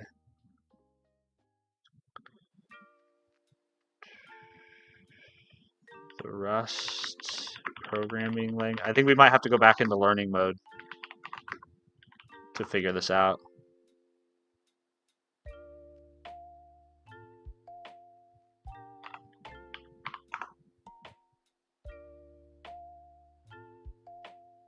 Do they talk about it in here? Async.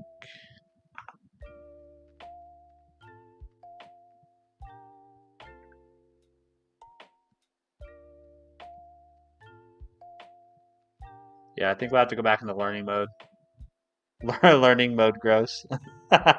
Hey, Kels. Oh, your message didn't work. What? What? Dang it. I thought I had that set up correctly. Hold on, honey. Let me try to fix that. This music is putting me to sleep. Sorry, Landon. We like to keep the vibes kind of chill over here. Gun High's damn boy looking fresh with that haircut. Thanks, man. I appreciate that. Everybody's been really nice about my haircut. Tokyo is async runtime a part of Iced? Oh, really? Is another crate. Okay, interesting. So I have to bring that in. Nope, sad. I'm gonna figure it out. Don't worry, honey. I'm on the case. I will fix this. I wanted to give my wife the ability to do text to speech on stream so she could get my attention. And I set up a command using SpeakerBot, but it doesn't seem like it's working.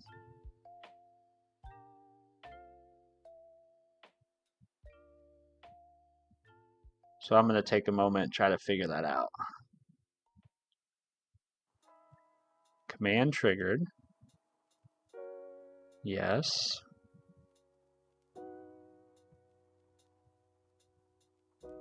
Okay, that's right. I think it has something to do with the permissions I set on the command. Let's see, text to speech.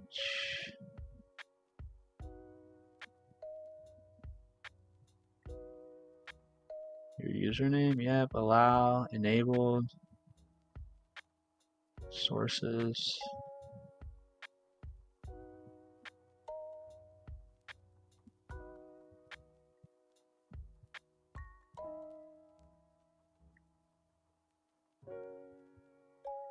All right, honey, try again. Whenever you get a second.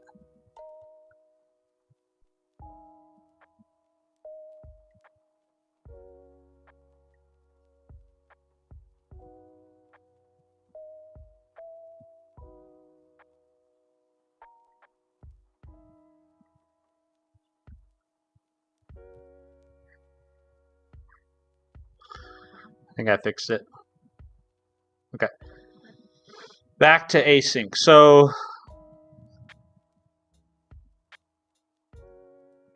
Kelsey Freeborn 4063 says, "Don't tell me what to do." it worked. I won't tell you what to do. I'm sorry. I'll never do it again.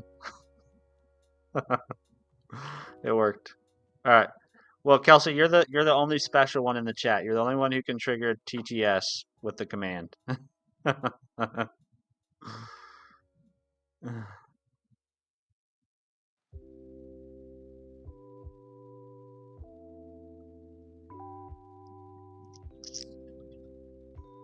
Please. I want to say what I want to say is like, please don't abuse it. But I know if I tell you not to do that, you'll spam it.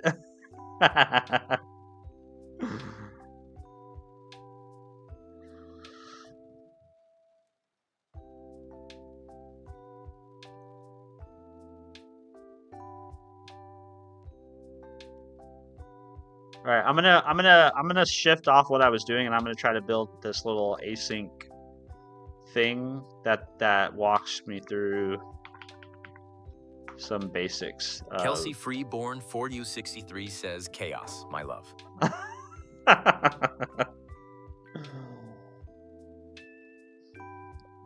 That's funny. All right, let's go to repositories. And let's see. I don't know why let's see, that's running slowly. Let's go to repositories and let's make a new directory. And actually, let's go into learn Rust. Make a new directory. Let's call this make dir async.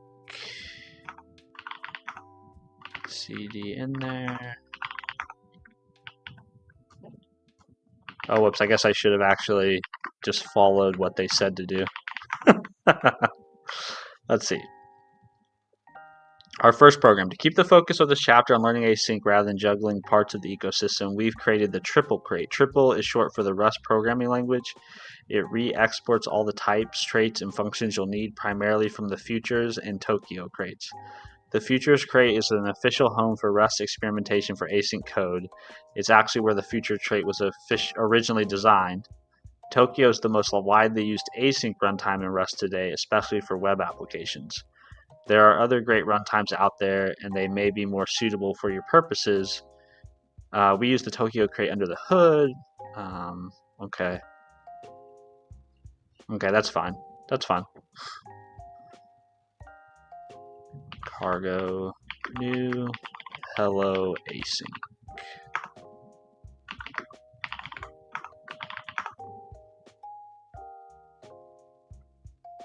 Now we can use the various pieces. Oh, we need to add this. Cargo add. I still think it's good morning, Rockin' Brain. Good to see you. I still think it's odd that Rust as a language, Rust as a new systems language, and whenever it was developed, right, relatively recently, I'm really surprised that they didn't bake a good async story into the language. The fact that you have to cobble things together from outside of the standard library seems weird to me. Like, why wouldn't you have had a good asynchronous model from the get? I'm guessing there's a story there, and I wonder what the story is.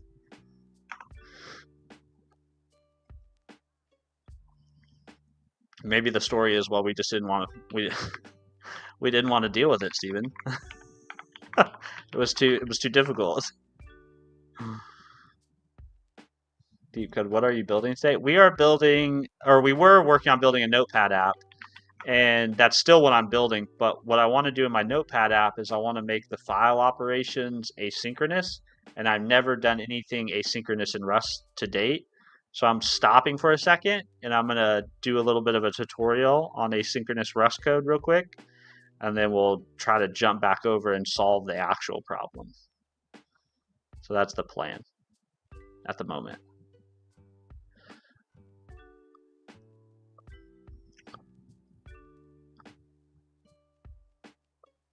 Let's start by writing a function that takes one page URL as a parameter. Okay, let's open NeoVim.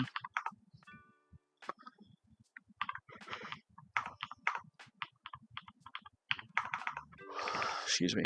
Use triple HTML.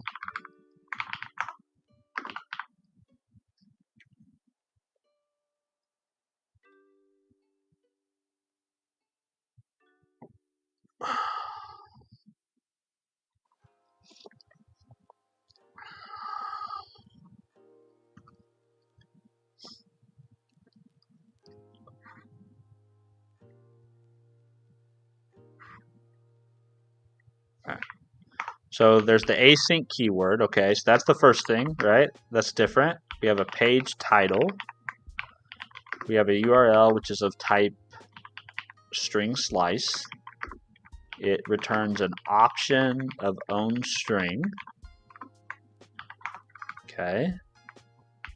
And then in here, we have let response equals triple. I don't know how you pronounce that. I'm going to pronounce it triple. Get a URL, and then it looks like you tag on an await method. And I'm guessing this comes from, if I had to guess, yeah, this comes from the future trait. So I was going to say, I guarantee that's, so this thing has to return something that has a future or implements the future trait. What does get return? Get returns a response, and then I guess response implements the future trait, if I had to guess. Okay, and then we have another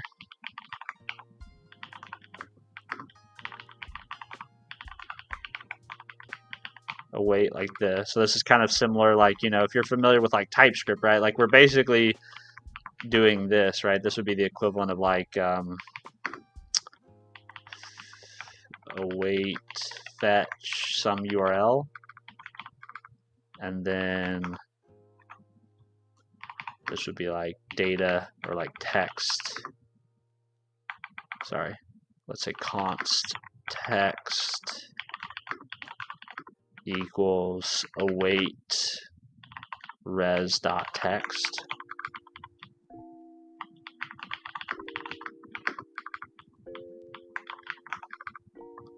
And then we have to parse the HTML. Oh, that's pretty cool. So Rust just comes with a built-in HTML parser? Okay, so they've got a built-in HTML parser, but they didn't want to do async IO initially. Nice. Fair enough. That's pretty cool. I think every language should have that, an HTML parser. That would be awesome.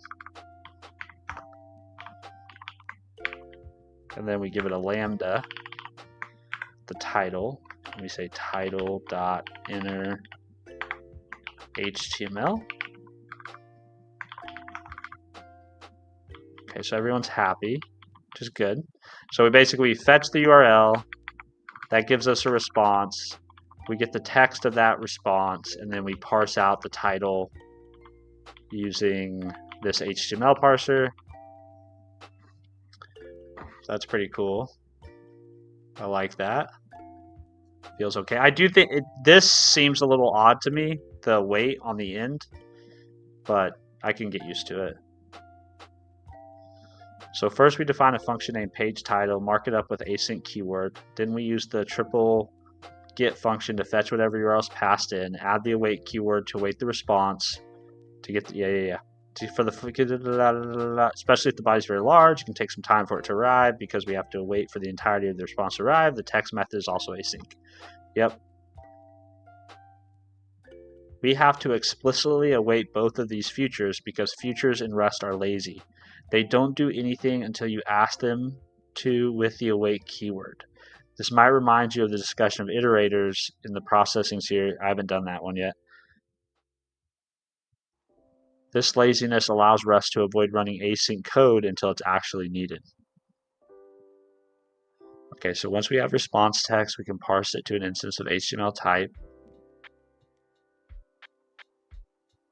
Okay. I understand all that. Notice the Rust await keyword goes after the expression you're awaiting, not before it. It's a postfix keyword. This may be different from what you're used to if you've used async in other languages. But in Rust, it makes change of methods much nicer to work with. As a result, we could change the body of page title to change the triple get and text function calls together with a wait between them. Yeah, I don't think I agree with this. I think this is ugly. I mean, I'll just be honest. I think that's ugly syntax myself.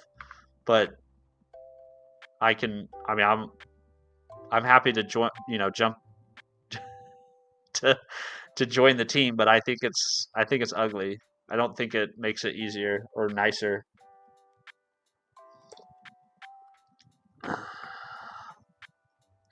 My boy finally got a haircut. I did, Kadar Code. I did get a haircut. Thank you very much for noticing. Rockin' Brains, is this Rustlings? No, so you're coming into this a little bit of a middle of the road place, Rockin' Brains. So what we did was we refactored all our key bindings in my Notepad app. And then the next thing I wanted to accomplish was I want to modify all of the file operations so that they happen asynchronously. But I don't know how async code works in Rust. So I went back to the Rust programming language book and just jumped to the section on asynchronous code. And so I'm walking through this tutorial to get kind of the gist of like what does the syntax for asynchronous Rust look like. And then I'm going to try to go and implement that in my app.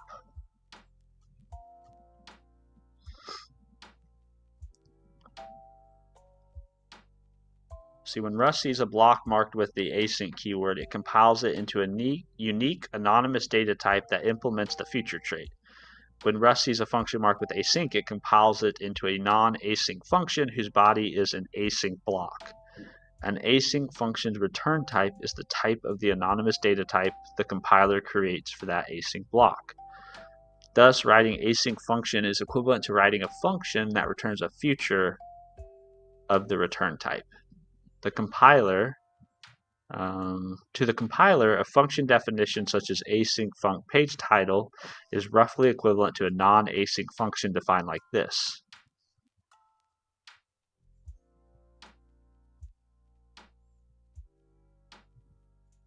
Okay, let's walk through each part of the transform version. It uses the impl trait syntax we discussed.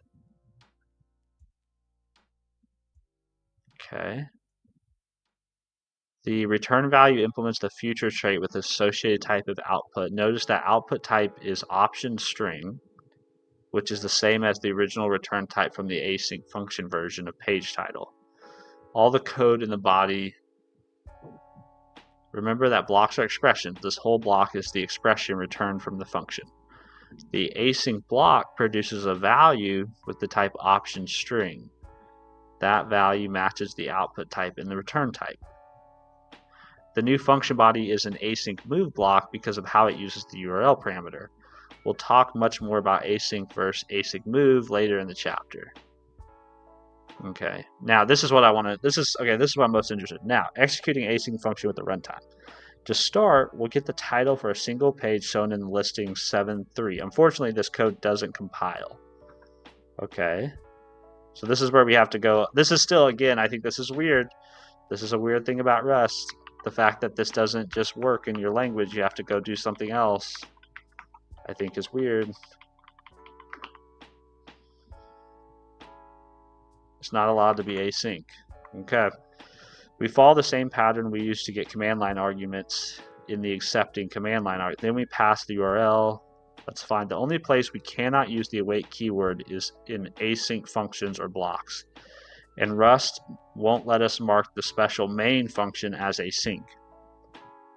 The reason main can't be marked async is that async code needs a runtime. A Rust crate that manages the details of executing asynchronous code.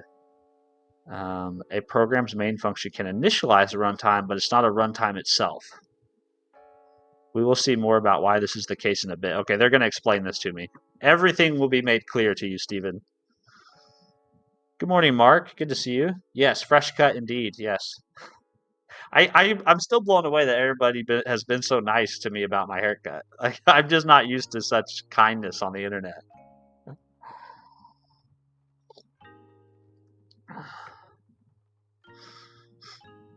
I want to buy this book, but I'm waiting the 2024 printed version to be released. Oh, nice. Yeah, that's probably a good idea. I'm using the one online. I'm just using the web-based one. I don't do much physical. I don't do many physical books these days. I almost read everything digitally. The Great Nut. Nah. Nice username, man. What shell are you using? I was guessing Oh My Posh, but that was pretty cool. Oh yes, I'm using Oh My Posh. I'm using PowerShell and Oh My Posh. So if you type exclamation point PowerShell, or no, sorry, exclamation point PWSH, that will give you my PowerShell profile. And if you type exclamation point, what's the other one? Oh My Posh, you can that'll give you my Oh My Posh configurations if you're interested in getting them.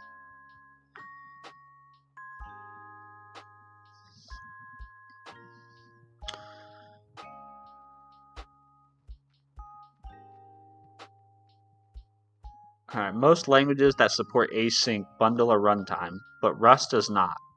Instead, there are many different async runtimes available, each of which makes different trade-offs suitable to the use case it targets.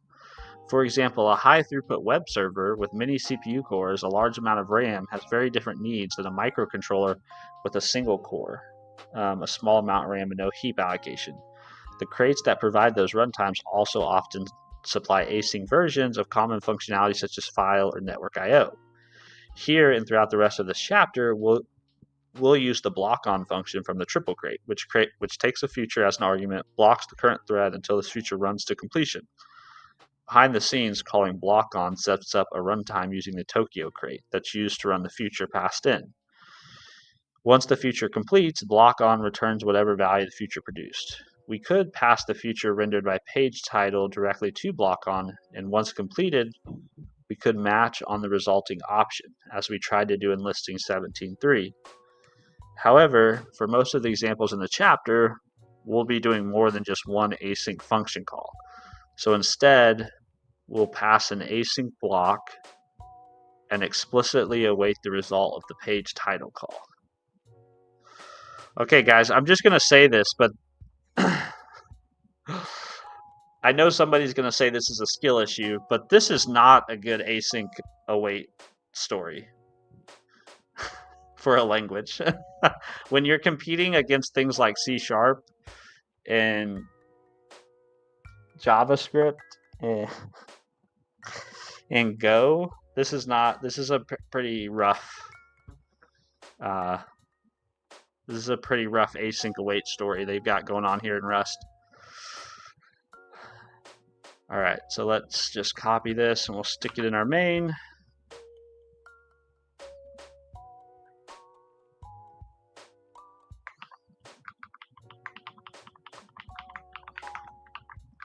And then we can change function to main.